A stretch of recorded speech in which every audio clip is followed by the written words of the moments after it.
25일 바로 6.25 날이 바로 이 날이죠. 벌써 67주년이 되는 이런 상황이 됐습니다. 우리 한국 정치하는 일꾼들이 또 아니면 개교회적으로 6.25 때 참전했던 이런 용사들을 초청해서 이들을 격려하고 위로하고 또 치하하는 이런 일들이 우리나라 안에서 있었습니다. 교회적으로는 여기 죽전에 세된 교회가 해외에 있는 6.25 참전 용사들을 벌써 10년이 넘게 이렇게 초청해가지고 그 비용은 그 교회에서 다 부담해서 많은 분들을 이렇게 초대해가지고 잔치를 벌이고 또 선물을 주고 위로하는 이런 일들을 합니다. 저는 6.25 이후에 태어났죠. 참 어렵던 시절에 저도 태어났습니다마는 6.25를 알고 계시는 분들은 이런 일은 다시는 있어서는 안 된다고 그렇게 다 같이 한 목소리로 이야기하는 그런 내용입니다. 한마디로 동족 상잔의 비극이죠. 많은 사람들이 죽었어요. 우리 국민은 물론 해외에서 이 나라를 위해서 싸워주는 용사들이 그렇게 무참히 죽었습니다. 오늘날 젊은 세대는 이 일을 또 아는 사람도 있지만은 그렇지 않은 이들도 있어요. 6.25가 그렇게 크게 생각지도 않고 그래서 엉뚱맞은 이야기를 하기도 하는 이런 이들도 없지 않아 있습니다.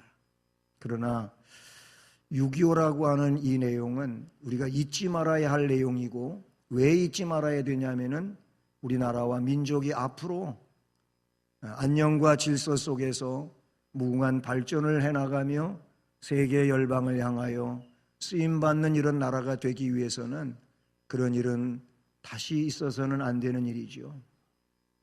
오히려 나라가 더 법과 원칙 안에서 뭉쳐지고 질서가 있고 윤리가 있고 도덕이 있는 이런 나라로서 이 나라가 부강해져야 될 줄로 믿습니다.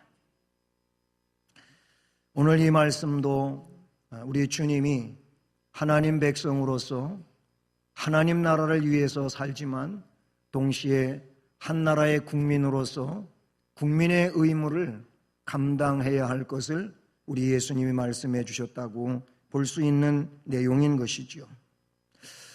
예수님이 역사에 등장함으로 말미암아 그 당시 유대인들 혹은 유대 지도자들, 오늘 말씀에는 서기관들과 대제사장들로 이렇게 나오는데 이들은 여러 가지로 어려움에 처하게 됩니다. 예수님이 역사에 등장하기 전에는 이들은 굉장히 존경받고 그리고 권세 있는 인물들이었어요. 그래서 그들은 권위주의에 빠져 있었어요. 스스로 어떤 권위를 드러내는 이런 삶을 살아서 권위자가 된 것이 아니고 그런 권위는 없으면서도 권위주의에 빠져 권위를 주장하는 이런 잘못된 사람들이었어요. 예수님이 등장함으로 예수님은 이들의 권위주의를 타파하십니다. 그래서 마태복음 23장에는 바로 이 서기관들, 바리새인들을 향하여 지탄하시는데 회개하지 않으면 화받을 족속이다. 화를 받지 않으면 회개하라. 이런 말씀을 마태복음 23장에서 하고 계십니다. 오늘 이 말씀도 보면은 예수님은 앞부분의 내용에서 포도원 비유를 통하여 그 당시 지도자들, 백성들이 하나님 앞에 뭘 잘못하고 있는지를 지적해 주고 있는 내용인 것이죠. 이 포도원 비유는 예를 들어서 이야기하는 내용이죠. 바로 하나님이 그렇게 하셨다는 내용을 말씀하고자 하는 것입니다. 하나님이 이스라엘 백성들에게 잘못하니까 하나님의 종들을 보내십니다. 선지자를 보내십니다. 하나님의 일꾼들을 보내십니다. 그래서 그들에게 하나님 백성으로 바르게 살라고 그렇게 선포합니다. 그런데 이 백성들은 하나님이 보낸 종들을 능멸합니다. 말을 듣지를 않습니다. 오히려 박해합니다. 심지어는 죽이기까지 합니다. 그래서 선지자가 백성들에 의하여 뺨을 맞고 침뱉음을 당하고 돌에 맞고 옥에 갇히고 죽는 자도 생겨났습니다. 그래서 하나님은 내 아들을 보내면은 저들의 생각이 달라질 것이라고 생각을 하면서 하나밖에 없는 아들을 보내지요. 그랬는데 이 포도원 농부들은 오히려 반대로 생각합니다.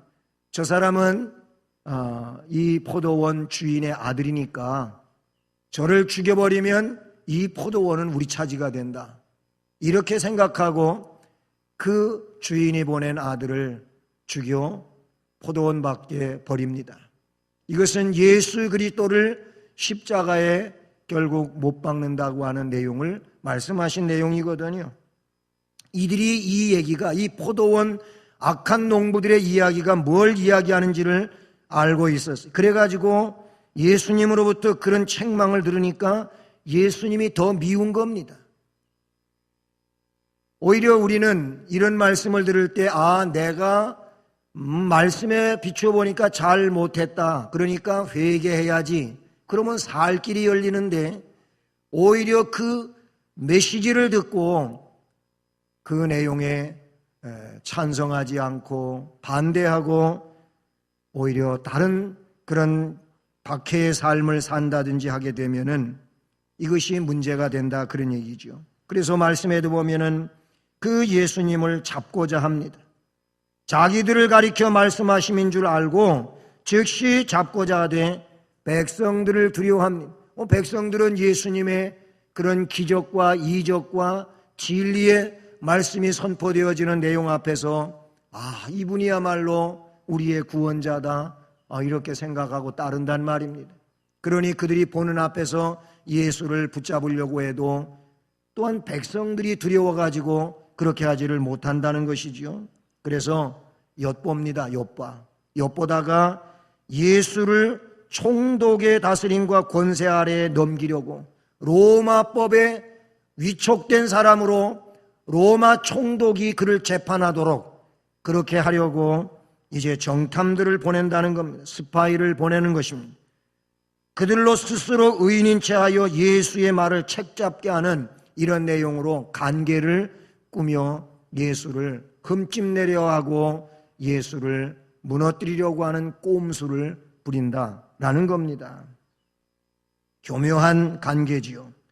우리는 오늘 이 말씀에서 국민의 한 사람으로 하나님 백성으로서 살아야 할 삶의 도리와 국민으로서 또한 살아갈 그런 의무에 대한 말씀을 배우게 되는 것입니다. 먼저 이 말씀에서 우리가 생각해 보는 것은 양심의 법정이라고 하는 것입니다. 우리 모두는 각각 이 마음속에 심령의 법정을 가지고 있습니다. 그런데 어떤 사람은 이 심령의 법정이 완전히 훼손되고 무너져버려 그 법정 구실을 못하는 이런 사람이 있는가 하면은 어떤 사람은 그 심령의 법정, 이 양심이 온전히 살아있어서 양심의 법에 의하여 바르게 살아가는 이런 사람들도 있다는 것입니다. 양심은 도덕적인 가치와 선악을 판단하는 심령의 법정인 것입니다. 그렇기 때문에 양심을 따르게 되면 바르고 선한 길을 걸어갈 수 있습니다.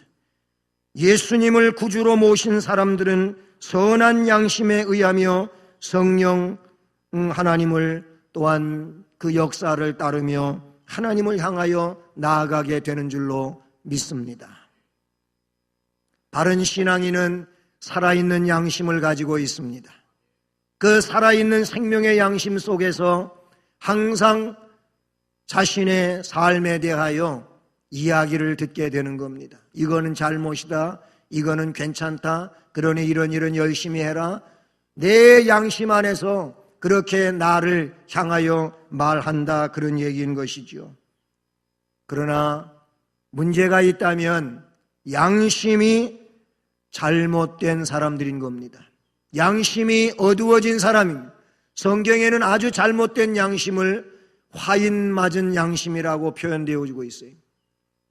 그래서 쓸모없게 되었다는 것이죠. 양심을 저버린 마음은 죄악을 선호하게 되어 있습니다. 그리고 그 마음과 악을 행하는 일에 항상 마음을 씁니다. 이게 버려진 양심, 잘못된 양심인 것이지요. 이들에게 있어서 하나님은 멀리 계신다든지 아니면 하나님의 존재를 인정하지 않고 부정합니다. 양심이 잘못된 사람들은 하나님을 없다고까지 합니다. 이런 양심자들이 있다, 그런 얘기인 것이죠. 우리는 오늘 본문에서도 이 서기관들, 대제사장들이 양심을 저버렸어요. 그래서 메시아로 오신 예수님을 하나님으로 받아들이지를 아니하고 사기꾼같이 취급을 한다든지 아니면 하나님의 신성을 모독하는 자로 간주한다든지 이런 내용을 펼치는, 그래서 그 예수를 제거하려고 하는 이런 모습을 보게 된다는 사실인 것이죠. 나라는 양심대로 사는 지도자와 양심대로 사는 국민이 많아야 되는 줄로 믿습니다. 여러분은 어떻게 생각하십니까? 이 나라의 양심대로 사는 지도자가 얼마만큼 있다고 생각하십니까? 이 나라의 양심대로 사는 국민은 얼마만큼 있다고 생각하십니까?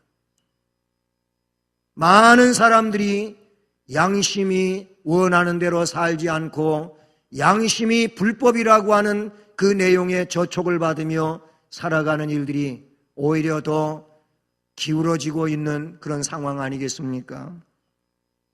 요즘에는 청문 시즌이라고 하는 그런 상황에 있어요. 이제 거의 마무리져 가고 있다고 하기는 하지만은 이런 일을 통하여 우리는 청문 자리에 나온 장관이 되고자 하는 사람과 그 장관이 되고자 하는 사람을 청문하는 청문위원들이 있습니다.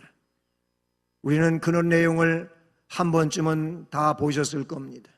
보시면 다 그 사람의 지난날의 삶 속에서 위장 전입, 세금 탈루, 아니면 어떤 여성 비하, 도덕적인 문제 등등 여러 가지의 일들이 있어요.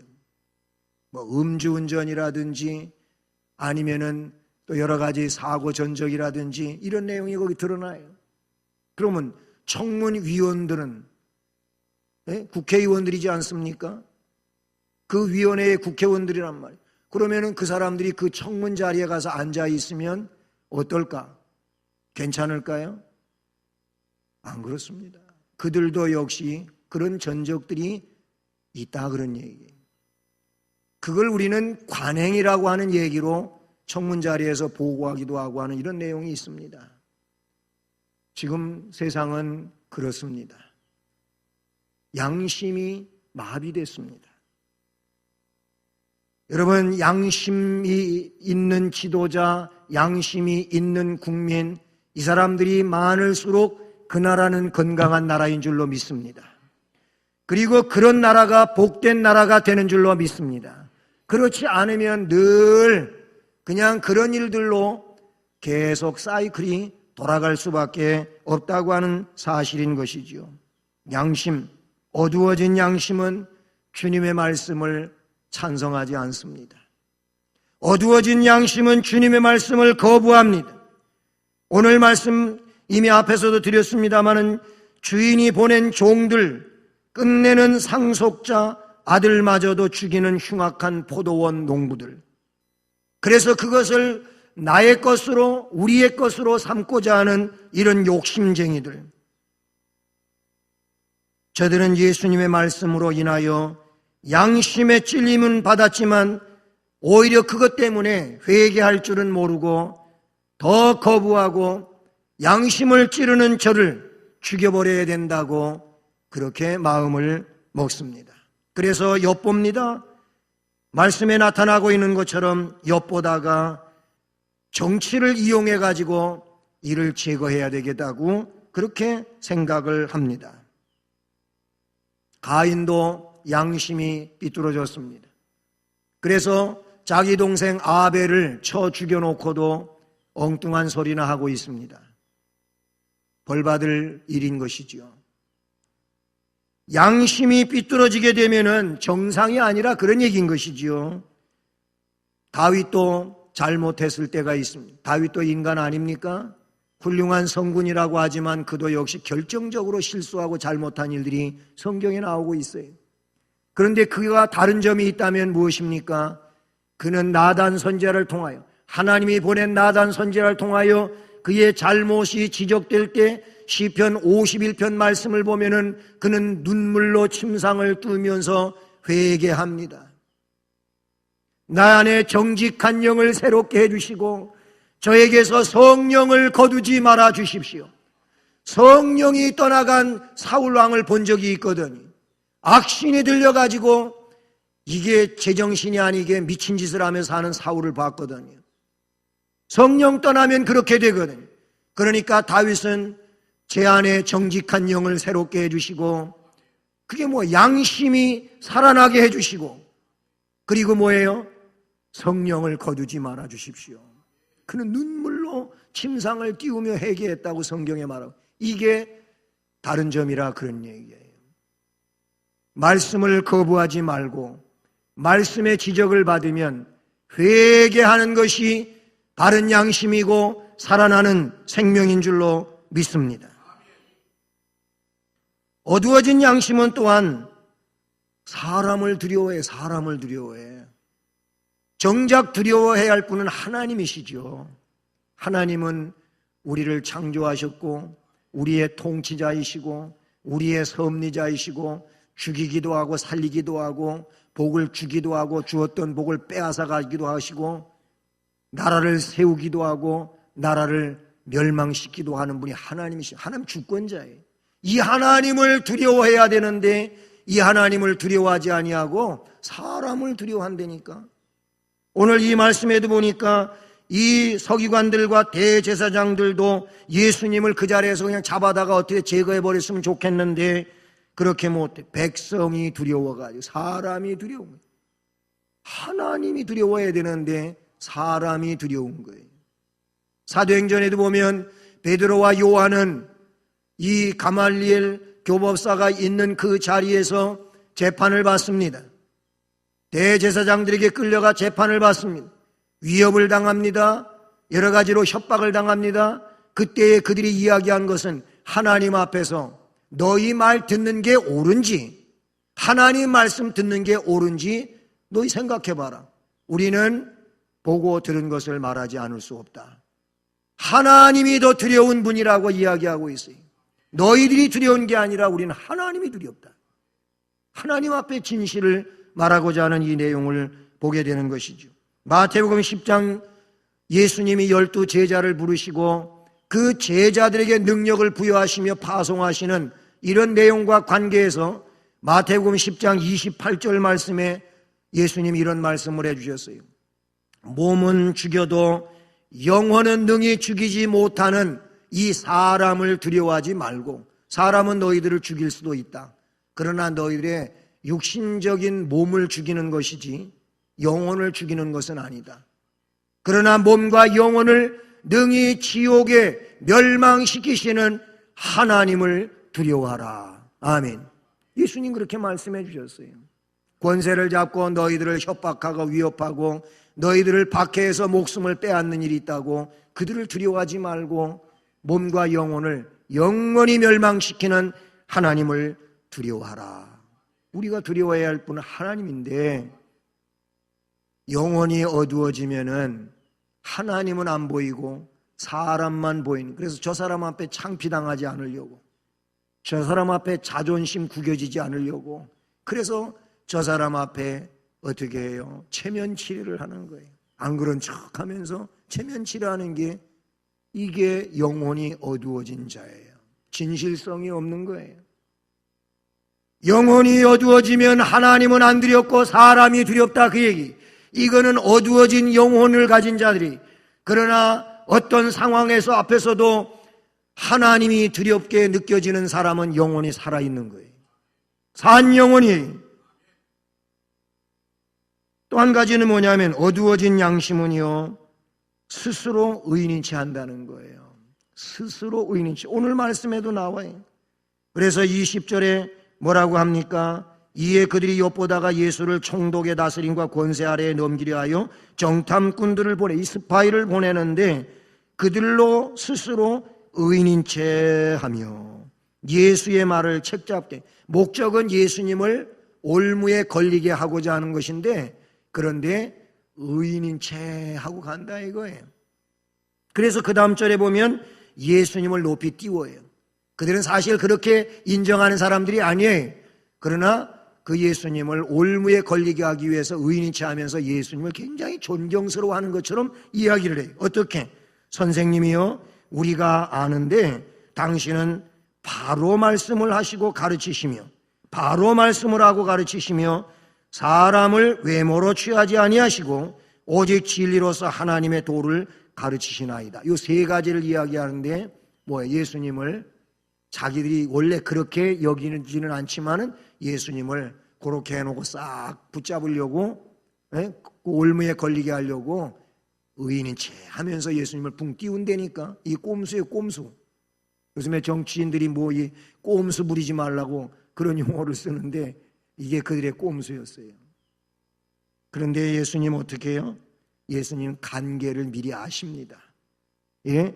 뒤에 23절을 보면 예수께서 그 관계를 아시고, 예수님은 하나님이십니다. 너희들이 나한테 의인인 채 하고 왔어?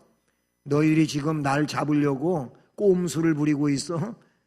참 우습다, 가소롭다. 이들은요, 이 내용을 가지고라면은 예수님이 이제 꼼짝없이 걸렸다. 이러지도 못하고 저러지도 못하고 걸렸다. 그 얘기예요. 어두워진 양심은 스스로 의인인 채 가면을 쓰고 와서 그래서 악한 짓을 목적으로 하고 나타난다, 그런 얘기지요. 그렇습니다. 양심이 어두워지면 인간은 가증하게도 스스로 의인인 채 합니다. 그러면서 자기 목적을 이루려고 합니다. 정치, 기업, 정경유착이라고 하는 말은 우리나라에 알려진 말이에요. 정치인하고 기업인하고 유착돼 가지고 그렇게 커넥션이 왔다 갔다 하면서 자기들의 이로움을 얻고자 하는 이런 일들만, 그것이 뭐 만천하에 다 공개되고 하지 않았습니까? 여러분, 이들의 목적은 자기의 욕망이죠. 자기의 욕심이죠. 그것 때문에 그런 일을 한다. 양심이 다 구겨졌어요. 마비됐어요.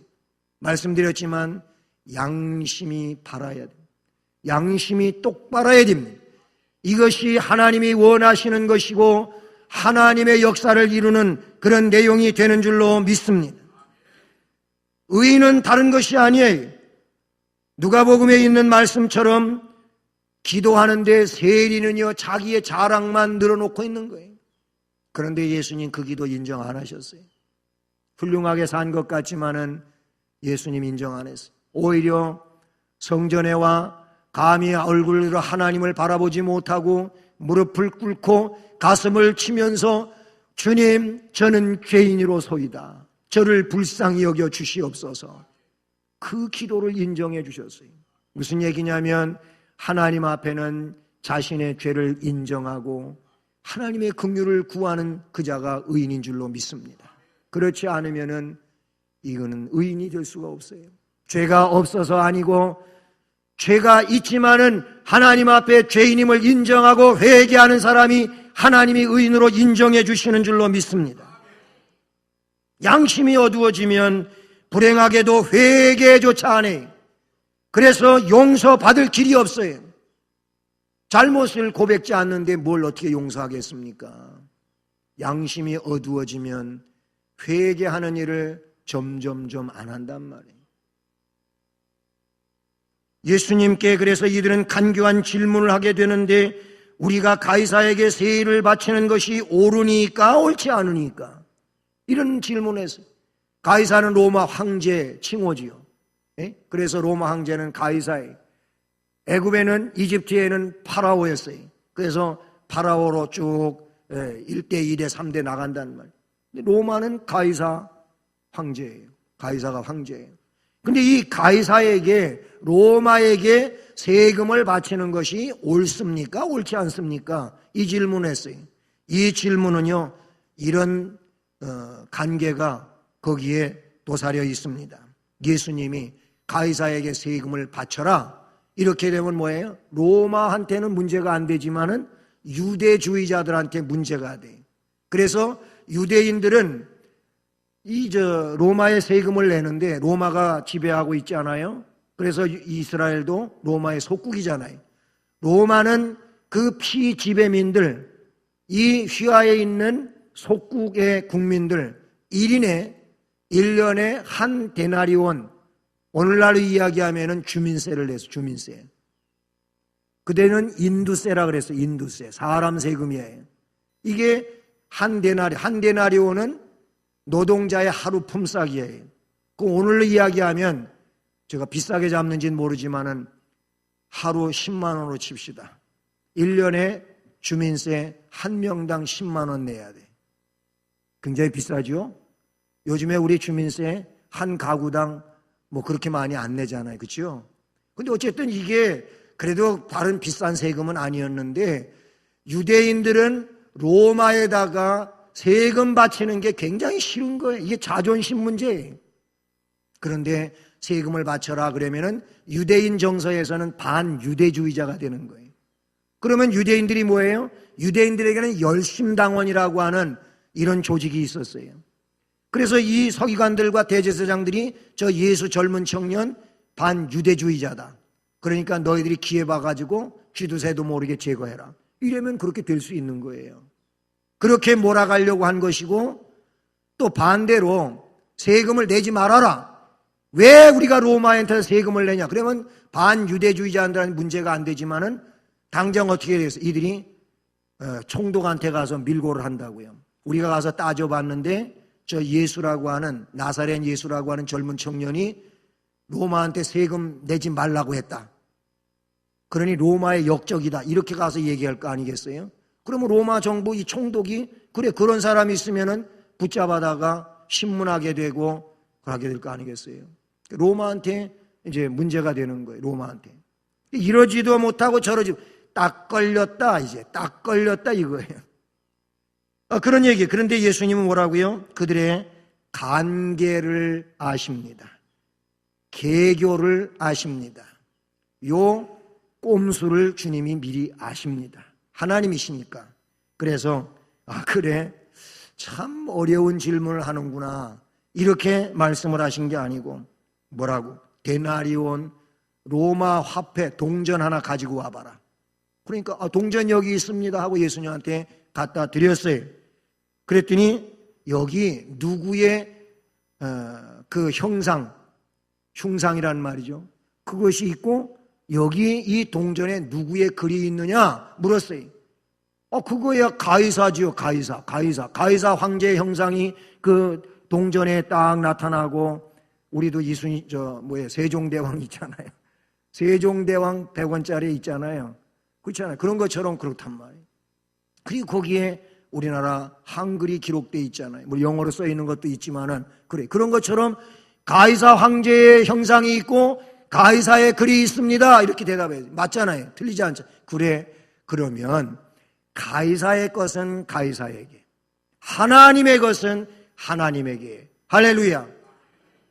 이 말씀을 해 주셨다는 사실인 것입니다. 말씀드린 것처럼 열심당에게 죽이게 하려고 아니면은 로마 정부의 반역자로 체포되어 가게 하려고 이렇게 하려고 했는데 예수님은 이들이 말하는 대로 이렇게 걸리거나 저렇게 걸리시지 않고 답을 주셨어요. 하나님의 것은 하나님에게, 가이사의 것은 가이사에게. 이 말을 오늘날로 이야기하면 교회 다니느냐, 너희들이 하나님 백성이냐, 하나님 백성이면 하나님 백성답게 하나님에 대한 의무 다해라. 동시에 너희가 대한민국에 살고 있느냐, 대한민국 국민으로서 국민의 의무를 제대로 감당해라. 법에 저촉되지 않게 국민의 의무를 감당해라. 양심이 있느냐? 양심대로 하라 그거예요. 이것을 우리 주님이 말씀해 주셨다는 사실인 것이죠. 우리 예수님은 하나님의 나라를 위하여 세상 나라를 완전히 무시해버리는 그런 무법한 분이 아닌 것입니다. 종교 개혁자들도 하나님의 나라와 세상 나라를 이야기할 때 어떤 종교 개혁자는 완전히 독립된 존재들로 하나님의 교회와 세상은 완전히 독립된 그런 존재로 이야기했지만 그것도 문제가 있다. 그래서 루터 같은 경우에는 하나님의 나라와 세상 나라는 원으로 이야기한다면은 좋게 물려 있다는 거예요. 예, 교회의 고유적인 그런 그 위치 아니면 그런 권세, 또한 세상은 세상대로의 그런 권세와 위치. 하지만 맞물려 있는 교회가 세상을 터치하고 세상이 교회를 터치하는 부분이 없지 않아 있다. 이렇게 매듭을 짓게 된 겁니다. 우리 예수님은 하나님 백성으로 세상에 살면 세상의 나라에 대하여 하나님 백성으로 하나님 나라를 위하여 이거 다 잘 해야 된다. 이렇게 말씀을 해 주신 줄로 믿습니다.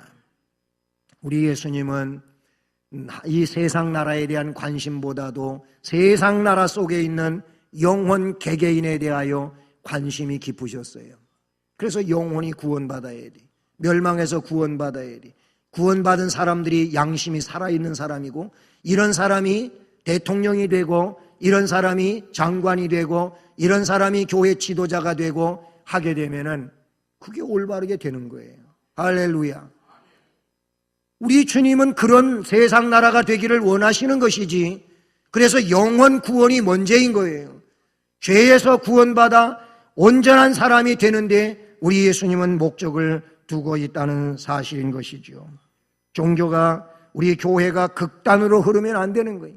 그래서 영적인 면만 너무 치중해가지고 세상은 무시해버리면 이것도 안 되는 것이고, 그렇다고 세상을 어느 정도 위치에다가 그것 때문에 이 신앙적인 문제가 또 뒷걸음질 치는 것도 원하시지 않는 거예요.